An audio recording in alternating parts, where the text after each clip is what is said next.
오늘 우리가 사도행전 26장 읽었는데요. 오늘 우리가 읽은 말씀은 바울 사도가 베스도 총독 또 아그리파 왕 앞에서 자신이 예수님을 만났던 이야기를 소개하는 장면입니다. 베스도 총독 이름이 좀 낯설죠?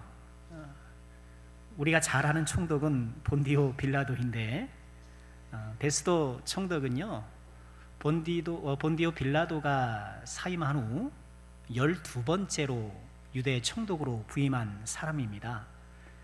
그가 유대 총독으로 부임했을 때는 AD 60년경으로 이렇게 추정이 되는데요.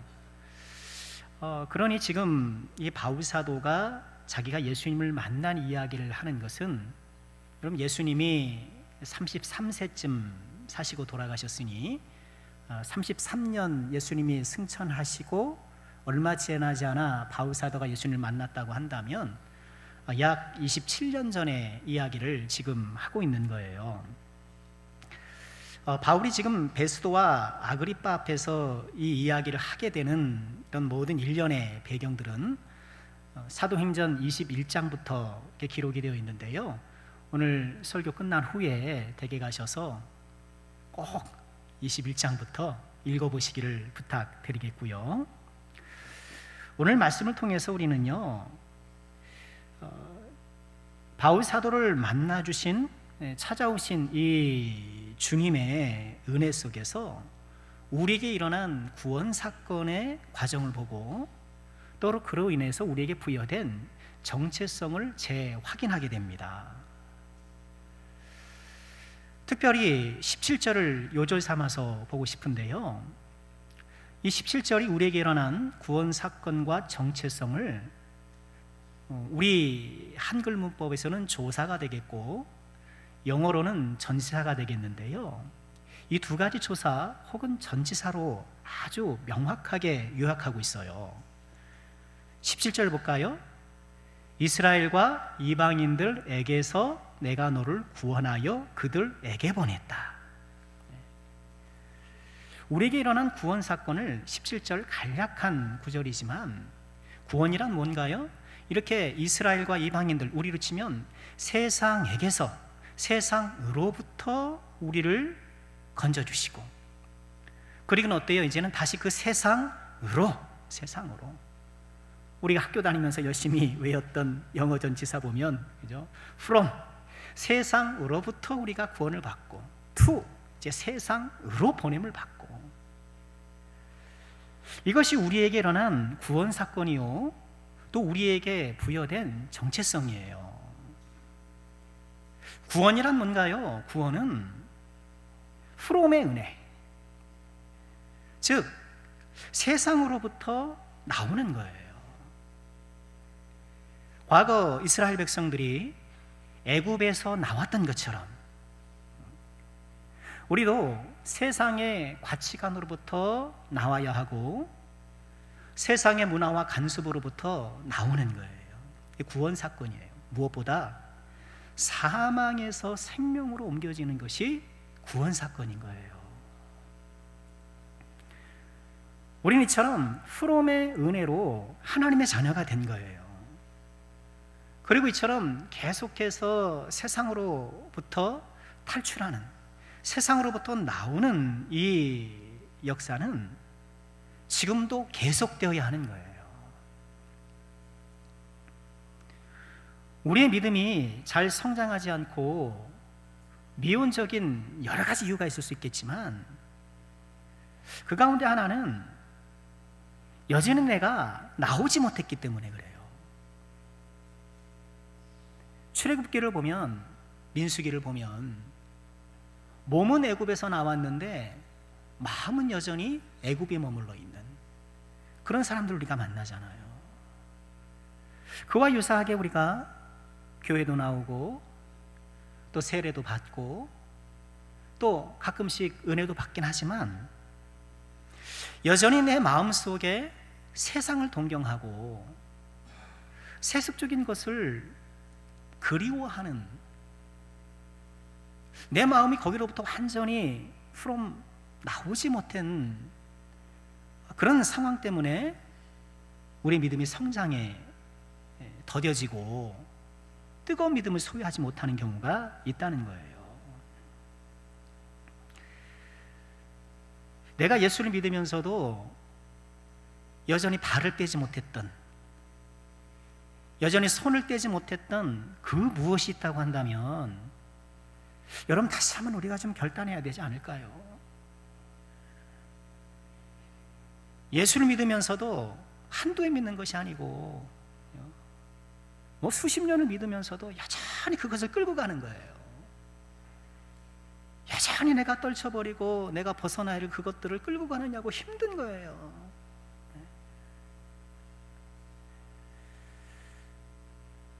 우리에게 이런 프롬의 은혜, 나오는 은혜, 우리에게 주신 은혜요, 우리가 다시 한번 믿음의 능력을 발휘해서 이어가야 될 하나님의 은혜가 아닐 수 없는 거예요. 또 구원이라는 것은요, 프롬의 은혜뿐만 아니라 투의 사명이에요. 어디로 가야 돼요. 이 17절 말씀 너무 귀한 말씀이 아닐 수 없어요. 이스라엘과 이방인들에게서 너를 구원해서 다시 그들에게로 보낸다. 우린 세상으로부터 부름받았을 뿐만 아니라 다시 세상으로 가야 하는 사람. 여러분, 왜 교회는 이 도시에 있고 마을에 있게 되었는가? 왜 다른 종교는 산속에 있는가? 물론 옛날엔 그러지 않았어요. 그렇죠? 조선시대에 억불 정책 때문에 부득이한 용도 있었습니다만, 왜 교회는 마을의 털을 잡고 사람들 속에 들어가는가? 이 성경적 정신 때문에 그래요.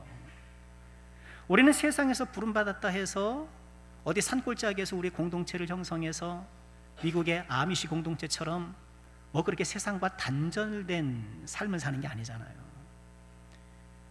주님께서 변화산으로 일부 제자를 부르신 후에 어떻게 해요? 다시 산으로 내려가셨던 것처럼 우리는 세상에서 부름받은 이후에 다시 세상으로 나아가는 사람들, 이것이 우리에게 부여된 아주 소중한 사명이요, 성도의 정체성이 아닐 수 없는 거예요. 근데 우리가 이것을 종종 놓치는 것 같아요. 프롬의 은혜, 그러니까 내가 자꾸 나와야 한다는 것은 우리가 인식해요. 그래서 아이고 내가 이거 좀 버려야 되는데 하면서 마음의 부담도 있고 또 노력도 하고, 그런데 그에 비해서 내가 세상으로 가야 한다는 것은 그만큼의 관심을 갖지 못할 때가 더 많고요. 아니, 내가 세상을 향해 가야 하는 사람이라는 사실 자체를 잊고 사는 경우도 더 많은 것 같아요. 여러분 그렇지 않나요? 우리가 신앙생활 하면서 우리가 함께 말씀을 듣고 또 함께 믿음 생활을 하고 있지만 세상을 향해 가야 한다는 것, 내가 복음을 들고 아직 주님을 모르는 사람을 향해 가야 한다라는 그것을 모르는 것은 아닌데 그것이 우리의 관심의 전반에 올라오거나 우리의 주요 관심사가 되어오지 못한 경우가 상당하다는 거예요. 우리는 프롬 성도에 머물러서는 안 되고요, 오늘 설교의 말씀처럼 from to 성도, 세상으로부터 나와서 다시 세상으로 가는 성도, 우리 모두가 되기를 주님의 이름으로 축원합니다. 우리가 가야 할 곳이 있고 우리가 가야 할 사람들이 있다는 것을 우리 잊지 말아야 돼요. 우리가 새생명 축제를 열고 얼마나 작정도 하고 왜 이런 일들을 우리가 할까요? 우리가 그동안 잊고 있었던 우리의 정체성, 이 from to 성도라는 것, 세상으로부터 나와서 세상을 향하여 나가야 한다는 것을 다시 한번 되찾고 되새기기 위해서인 것이죠. 우리는 세상으로부터 부름받았고 세상으로 다시 가야 할 사람들인데 우리가 세상에 가서 해야 할 일도 마찬가지예요. 우리가 from to 성도로서 세상에 나가서 해야 할 일 역시 from to예요. 우리 18절에 주님께서 이렇게 말씀을 하셨어요. 다 같이 읽어볼까요? 시작. 그 눈을 뜨게 하여 어둠에서 빛으로, 사탄의 권세에서 하나님께로 돌아오게 하고, 죄사함과 나를 믿어 거룩하게 된 무리 가운데서 기업을 얻게 하리다 하더이다. 다메섹 도상에서 주님을 만났을 때에 주님께서 바울 사도에게 부여해 주신 사명이고, 또 오늘날 우리를 만나 주신 주님께서 저와 여러분에게 부여해 주신 거예요. 세상으로부터 부름받고 다시 세상으로 나아갈 우리들이 해야 할 일, 그 눈을 뜨게 한다는 거예요. 눈을 뜨게 한다는 거. 영적인 소경들이 우리 주변에 즐비하니, 여러분 뭐 소경이라는 말이 죄송합니다. 뭐 좀 그런 표현이긴 합니다만, 그런데 세상 사람은 그렇게 보지 않아요. 오히려 예수 믿는 사람들이 뭔가 좀 눈이 멀었다 그래요. 잘못 보고 있다고 막 그래요. 서로가 잘못 보다고 막 그래요. 눈을 뜨게 해주는 것, 여러분 믿음의 눈을 좀 떠야 되지 않겠습니까? 사울이 다메섹에서 주님을 만났을 때에 그 강렬한 빛에 눈이 멀었었잖아요. 그리고 아나니아의 기도로 그가 다시 눈을 뜨게 됐잖아요. 사도행전 9장 18절 말씀 아닙니까? 즉시 사울의 눈에서 비늘 같은 것이 벗어졌다. 아주 상징적 사건이 아닐 수 없어요. 사울은요, 예수님 믿는 사람 박멸하는 것이 하나님께서 기뻐하시는 뜻이라고 확고히 믿었던 사람이에요. 그게 제대로 살아가는 거라고 분명히 믿었던 거예요. 여러분 우리 주변에도 이처럼 사울과 같은 자기 확신에 가득한 사람이 너무 많죠. 자기만의 인생관이 있어요. 다 이렇게 살아가는 것이 옳은 거야, 이것이 보람 있는 거야 하면서 자신간의 인생관을 딱 펼쳐놓고요, 그것만 바라보는 거예요. 사울의 눈에서 비늘 같은 것이 벗겨지는 것처럼 여러분 우리도 계속해서 비늘 같은 것이 벗겨져야 되겠지만, 애시당초 지금 주님을 바라보지 못하는 나의 가족들, 나의 이웃들, 그들의 눈에 지금 씌어져 있는 이런 거짓의 비늘, 세상의 비늘이 좀 벗겨져야 되지 않겠습니까? 그럼 생각해 보세요. 다 사람들은 보험을 들고 살아요. 그렇죠? 아마 뭐 여기 계신 분들 다 뭐 보험 안 든 사람이 없어요. 여러분 자동차 보험이 없으면 안 되잖아요. 왜요? 사고를 대비해서 보험을 들고요. 또 이제 뭐 100세 시대 아닙니까? 여기 계신 분들은 다 세 자리 숫자 이상 사실 분들이세요. 100세 시대를 앞두고 우리가 무슨 대비를 합니까? 노후 대비를 해요. 저축도 하고, 이 저축으로는 갈 길이 머니까 막 좀 뭐 투자도 해보고 막 노후 대비를 열심히 한단 말이에요. 아니 그런데 사고 대비도 하고 노후 대비도 하는데 왜 사후 대비는 안 할까? 한사코 천국 지옥이 없다라고 부정하고 살아가요. 아니 생식적으로 생각해 보세요. 있으면 어떡하려고? 그렇죠? 예수님을 믿고 뭐 어쩌고 뭐 그런 걸 떠나서라도 그냥 이성적으로 생각했을 때 제 생각은 그렇거든요. 아니 막상 내가 죽었는데 천국 지옥이 나는 없다라고 굳게 믿고 살았는데 있으면 어떡할 거냐고요. 있으면 어떡할 거예요. 이게 스피노자의 논리인데요. 여러분 그렇지 않습니까? 아니 그런데 보험 대비는 하고 사고 대비, 노후 대비는 하면서 사후 대비는 한사코 부정하는 거예요. 비늘이 씌어서 그런 거예요.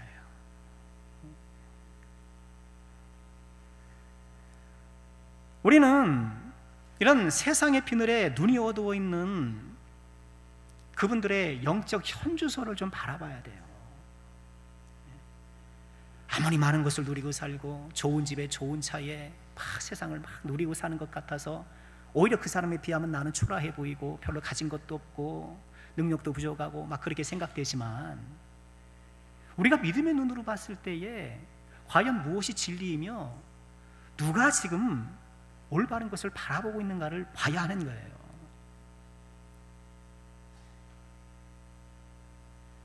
아직 이 예수님을 볼 수 있는 그런 눈이 없는 비늘 덮인 눈으로 살아가는 그들에게 우리가 복음을 전하고 어떻게든지 그들이 좀 그 비늘을 벗어내서 주님을 바라볼 수 있도록 우리가 다시 한번 기도하고 복음을 전하고 해야 되지 않겠습니까?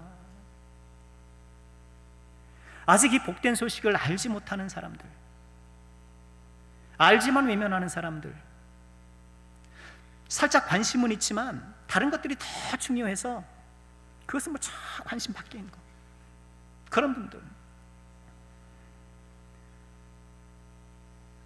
우리는 그들에게 다가가서 또 어떤 역할을 해야 되나요? 오늘 말씀 보니까 어둠에서 빛으로 그들을 인도해야 된다. 그들의 눈을 밝게 뜨게 해줘서, 그들이 눈을 뜰 수 있도록 도와줘서, 빛을 모르고 살아가는, 어둠에서 살아가는데 자기는 한사코 빛 가운데 살아간다라고 생각하고 살아가요.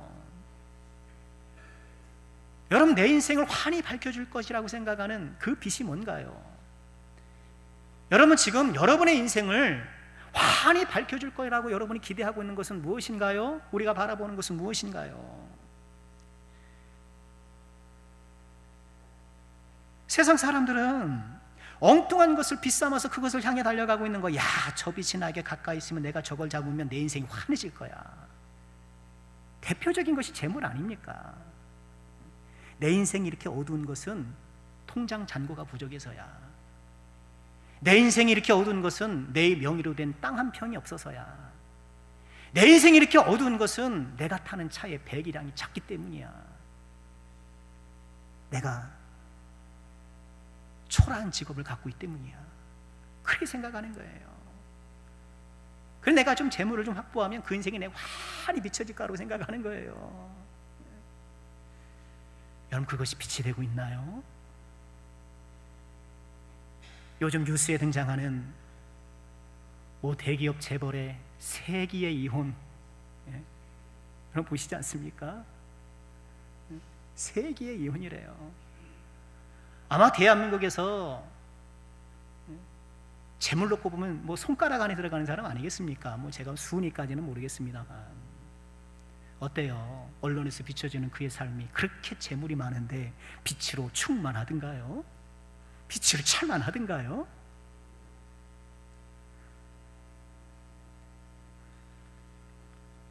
권력을 쟁취하면 빛이 되는 줄 알고, 그래서 권력을 차지했던 사람들 보세요. 그들의 심령과 인생에 빛이 가득한 것처럼 보이냐는 거예요. 빛이 아니에요. 빛처럼 보일 뿐인 거예요. 우리 예수님께서 요한복음 8장 12절에 이렇게 말씀을 하셨어요. 우리 다 같이 읽어볼까요? 시작.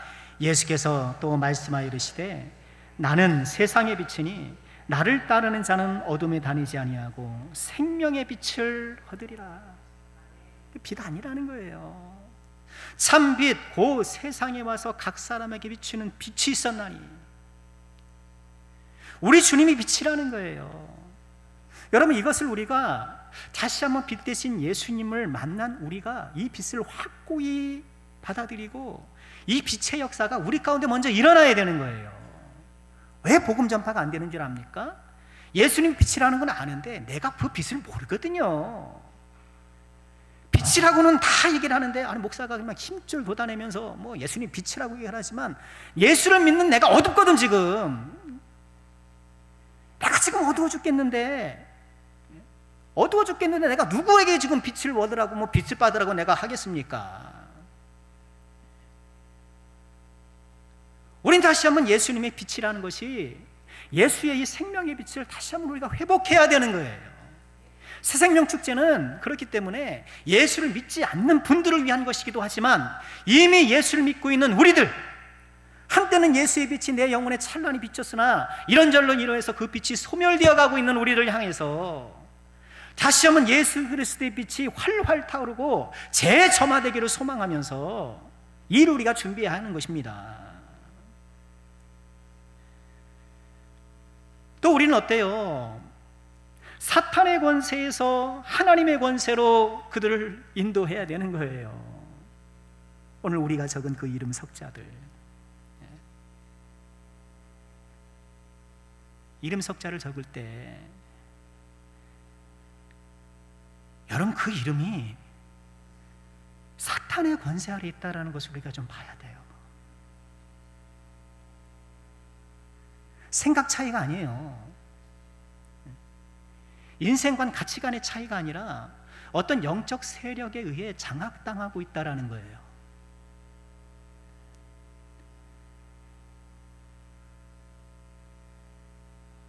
나라 중에는 중립국이라는 나라가 있잖아요. 지금이야 뭐 또 신냉전 체제가 돼서 또 이제 걱정이긴 합니다만, 나라 중에는 중립국이 있는지 모르겠지만 중립 위치에 있는 사람은 없어요.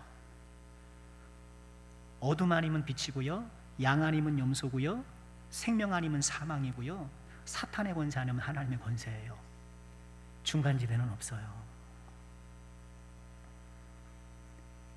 그들의 눈에 비늘이 가리워서 어둠을 빛으로 오인하고 이 가짜 빛을 향해 나가도록 하게 하는 그들의 마음과 생각을 주관하는 어둠의 주관자들이 있다는 거예요.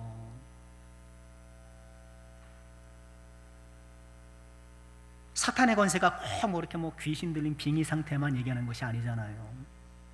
우리의 생각을, 우리의 문화를, 우리의 습관을 확 붙들어내는 거예요. 사탄의 권세 아래서 죄의 종로를 달아가 결국 사망에 이르게 되는, 영원한 멸망에 치닫게 되는 지옥이잖아요.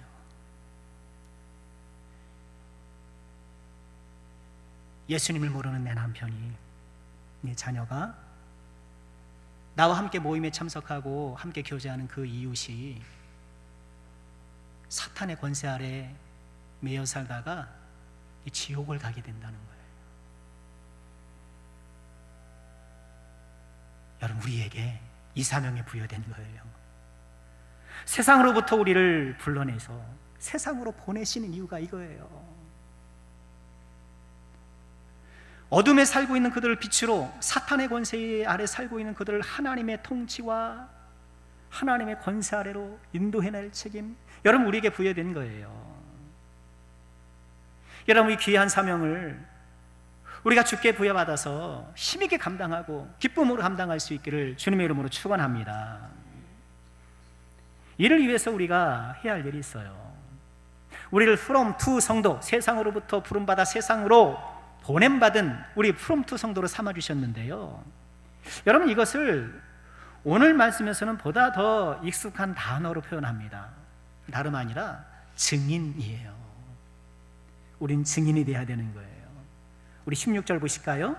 같이 읽죠. 시작. 일어나 너의 발로 서라. 내가 내게 나타난 것은 곧 내가 나를 본 일과 장차 내가 내게 나타난 일에 너로 종과 증인을 삼으려 함이니. 여러분, 저 성경 구절에서 색깔로 표시된 부분만 읽어볼까요? 내가 내게, 앞에 보여주세요. 내가 내게 나타난 것은 뭐예요? 너로 종과 증인을 삼으려 합니다. 왜 우리에게 나타나셨는가? 나를 증인으로, 여기서 말하는 종은요, 신분적인 그 단어라기보다 역할이에요. 일꾼이라는 거예요. 우리 일꾼 삼으시기 위해서. 근데 그 일꾼이 하는 일은 뭐예요? 증인이 되는 거라는 거예요. 여러분, 증인이 뭔가요? 증인은 어떤 사실을 입증해 주는 사람이에요. 우리가 입증해야 될 사실이 뭔가요? 뭐 성경에 다 있지만 예수님께서 길이요 진리요 생명이라는 것을 우리가 입증해 보여주는 거예요. 증인이에요. 법정 용어잖아요. 증인의 세 가지 요소를 살펴보고 말씀 마칠 건데요, 세 가지에 앞서서 가장 중요한 게 있어요. 뭐냐 하면 증인이 되고 싶어하는 마음이에요. 왜 우리가 증인이 되어야 된다는, 여러분, 우리 신앙생활하면서 저부터 시작해서 우리가 그리스도의 증인이 되어야 한다는 사실을 모르는 사람이 어디 있어요? 그렇죠? 근데 잘 안 되는 여러 가지 이유가 있을 수 있겠지만, 그 가운데 하나를 우리가 살펴보면요, 증인이 되고 싶은 마음이 없어요. 우리 냉정하게 우리 마음을 돌아봅시다. 증인이 되고 싶은 마음이 있는가? 우리는요, 어지간하면 내가 하고 싶은 일은 해낼 수 있는 능력들이 있어요. 내가 하고 싶은 건 해. 우리는 다시 한번 하나님 앞에 우리의 마음을 내어드리면서, 주님, 제 마음속에 증인이 되고 싶은 마음을 좀 주세요. 내가 좀 복음을 전하고 예수님을 소개하고 뭔가 참 이렇게 믿음 안에서 충만한 삶을 살 수 있는, 여러분, 그것을 나의 좋은 이상향으로 딱 생각하고, 좋은 차 타고 뭐 넓은 집에서 뭐 이렇게 막 이렇게 그런 상상만 할 것이 아니고, 정말 주님의 뜻대로 살며 어둠에 있는, 사탄의 권세에 있는 많은 사람들 주께로 인도하는 그런 참 영광스러운 삶을 살겠다고 꿈꾸는 사람, 그것을 소망하고 바라는 사람, 그렇게 하고 싶어하는 사람이 먼저 돼야 돼요. 자, 이런 마음을 장착한 후에 우리는 증인으로서 세 가지를 생각해야 합니다. 첫째, 증인이 되려면요, 사건을 목격해야 돼요. 그렇죠? 증인은 법적 용어잖아요. 법적 증인이 되려면 어떻게 해야 돼요? 어떤 사건을 목격해야 돼요. 경험해야 돼요. 우리가 그리스도의 증인이 되려면 그리스도를 경험해야 합니다. 달리 표현하면 성령 충만해야 되고요, 은혜 받아야 되는 거예요. 사도행전 1장 8절에 그렇게 말씀을 하셨죠. 오직 성령이 너희에게 임하면 너희가 내 증인이 되리라. 너희가 은혜를 받으면, 너희가 능력을 회복하면 내 증인이 되리라. 증인은 목격해야 돼요. 여러분, 우리가 정말 주님 만나기를 소망하시길 바랍니다. 우리가 이름 적어놨던 이 태신자들을 우리가 전도하고 그들을 주님께 소개하기에 앞서 또 우리는 어떻게 해야 돼요? 성령으로 충만해져야 되는 거예요. 내 은혜를 회복해야 되고 주님과의 만남을 더 아름답게 갖고 나가야 하는 거예요.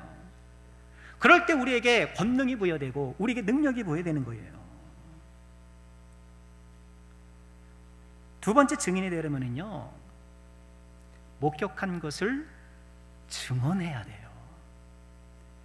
아무리 내가 어떤 사건을 보았다고 하더라도 증언하지 않으면 증인이 될 수 없어요. 요즘 뭐 며칠 전에 수색 구조하다 돌아가신 해병대원 있잖아요. 그 뭐 청문회 하더라고요, 국회에서. 그 어떤 사람은 증언대에 서가지고 핑계를 대면서 증언을 회피하더라고요. 그의 위치와 어떤 상황을 보았건데 그 사건을 보았을 것이, 아니면 그 사건을 목격했음에 틀림없는데 얘기 안 하는 거예요.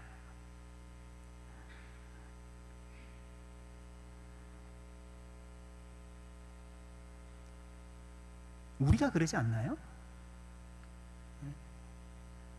분명히 내가 받은 은혜가 있고 내가 아는 주님이 있는데 이 핑계 저 핑계 대고 우리가 증언을 회피해 왔지 않았는가? 증언하지 않으면 사건은 묻혀버려요. 우리가 증언하지 않으면 예수님의 십자가의 사랑도 묻혀버려요. 로마서 10장 14절에 이렇게 말씀을 하셔요. 그런즉 그들이 믿지 아니하는 일을 어찌 부르리요? 듣지도 못한 일을 어찌 믿으리요? 전파하는 자가 없이 어찌 들으리요?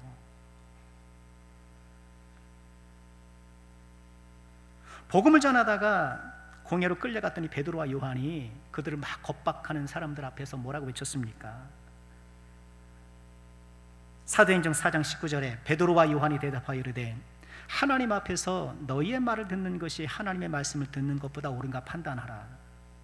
우리는 보고 들은 것을 말하지 아니할 수 없다. 나는 내가 경험한 그 예수님을 말하지 않을 수 없다는 거예요.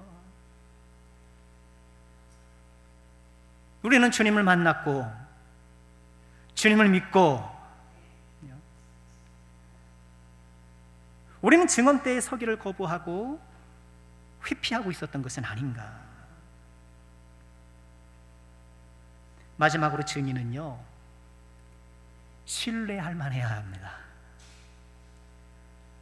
아무리 내가 사건을 목격하고 증언대에서 증언을 한다 하더라도 증언하는 그 사람의 문제가 있을 경우 그 증언이 받아들이지 않을 수 있어요. 예를 들어서 알코올 중독자라든가 마약 중독자라든가 그러면은요, 그 사람이 목격한 것들을 면밀히 살펴봐야 돼요. 살펴보고 그의 증언이 받아들여지지 않을 수 있어요.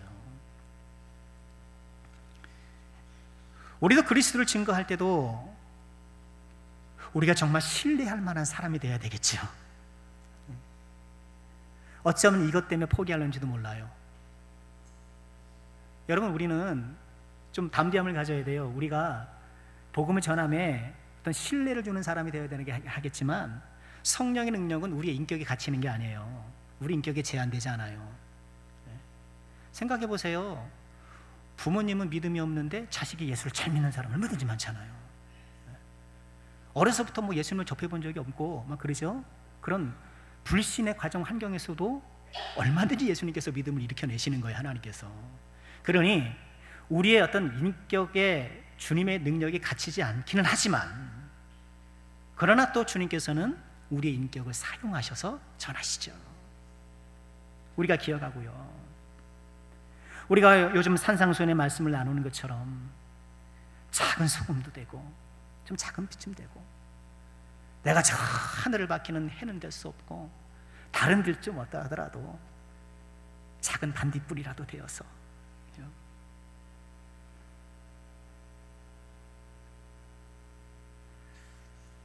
증인은 사건을 목격한 사람, 목격한 것을 증언하는 사람, 그리고 증언에 신뢰를 주는 사람이 되어야 합니다. 여러분, 우리가 소망할 수 있기를 주의 이름으로 축원합니다. 말씀을 마치려고 합니다. 다메섹 도상에서 다메섹으로 가는 그 길에서 주님께서 바울 사도를 만났잖아요. 잘 아시는 것처럼 그때 바울 사도는 예수 믿는 사람 체포하러 가던 중이었습니다. 얼마나 열심히 특출한지 빨리 다마스쿠스까지, 시리아의 다마스쿠스까지 가는 거예요. 정오가 되자 햇빛보다 더 강렬한 빛이 사울과 주변 사람들을 비추었고, 그리고 주님께서 이렇게 말씀을 하셨어요. 14절 보실까요? 우리가 다 땅에 엎드러짐에 내가 소리를 들으니 히브리 말로 이르되 사울아 사울아 내가 어찌하여 나를 박해하느냐, 가시채를 뒷발질하기가 내게 고생이다. 가시채를 뒷발질하기를 내게 고생이다. 가시채는요, 소를 몰 때 그 막대기의 끝을 뾰족하게 깎거나 아니면 뾰족한 쇠를 다른 그런 막대기라고 그래요. 가시채, 가시채라고 이렇게 불렀는데요. 자, 그림에서는 소의 등을 이렇게 쿡쿡 찌르잖아요. 쿡쿡 찌르는데 얼른 가라고. 여러분, 소를 찌른다고 해서 동물학대 그러시면 안 돼요. 그럼 가서 말을 하든가 소 귀에다 대고 좀 앞으로 가두라 부탁을 하시든가. 쇠붙이 이렇게 찌른단 말이에요. 그런데요, 제가 소 모는 건 좀 알거든요. 손을 이렇게 막대기로 툭툭툭툭 치면은 원래 덩치가 좋고 살집이 많잖아요. 그러니까 툭 쳐도 아주 맷집이 좋아가지고 꿈쩍을 안 할 때가 있어요. 그럴 땐 어떻게 해야 될까요? 발목을 치는 거예요. 발목을 이렇게 톡톡톡톡 쳐요. 발목에는 살이 없잖아요. 그러니까 뼈를 맞잖아요. 그러니까 소가 아픈 거예요. 그러니 바로 이렇게 움직이고 그러면서 이동하게 되는 거예요. 밭 가는 소를 길들일 때 이 그리스나 또 이 히브리 지역에서는요, 저 가시채로 이렇게 소를 길들였다고 해요. 그래서 발 뒤꿈치에다가 대고 안 가니까, 그죠? 길들이지 않은 소니까 뭐 안 갈 것 아닙니까? 그러니까 이 발 뒤꿈치를 쿡쿡 찔렀던 거예요, 가시채로. 그러면 이 소가 어떻게 해요? 뒷발질을 한 거예요. 근데 뒷발질을 하면 어때요? 자기 발이 가시채에 부딪히는 거 아닙니까? 바로 그 속담을 예수님께서 말씀하시는 거예요. 가시채를 뒷발질하는 것, 가시채로 찌르고 있는 그거를 뒷발질해봐야 어때요? 본인 발만 아픈 거잖아요. 주인의 통제를 따르지 아니하고 저항하는 것이 소득이 없고 본인만 손해라는 거예요.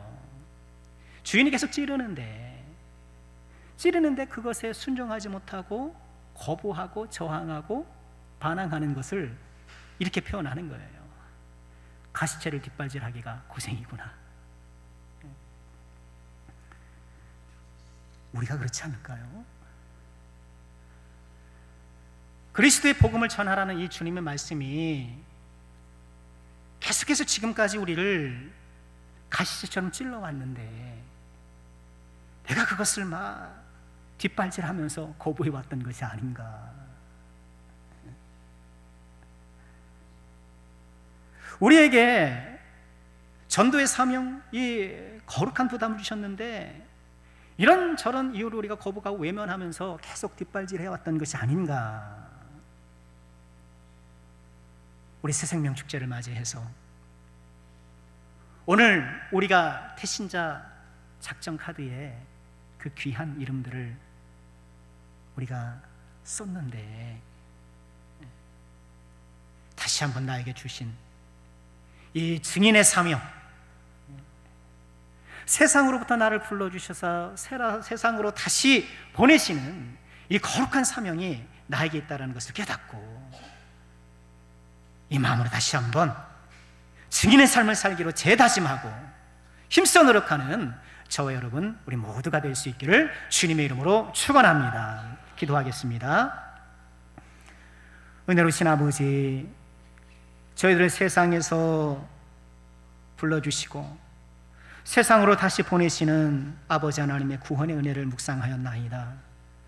주여, 이 일을 잘 감당할 수 있는 능력 있는 증인이 될 수 있도록 저희를 붙들어 주시고 은혜 베풀어 주옵소서. 어둠에 있는 자들을 빛으로 인도하게 도와주시고 사탄의 권세 아래 있는 자들을 주님의 권세 아래로 인도해 나가는 하나님의 거룩한 사명을 기쁨과 능력으로 감당할 수 있도록 성령으로 충만케 하여 주시옵소서. 오늘 우리가 이름을 적어 주님 앞에 작정해 보았나이다. 우리가 함께 기도하기로 하나이다. 우리가 함께 복음을 전하기로 하나이다. 우리 힘으로는 턱없이 부족하오니 성령이여 우리 함께 하여 주시고 성령이여 생명의 열매를 얻도록 역사하여 주옵소서. 예수님의 이름으로 기도하옵나이다. 아멘.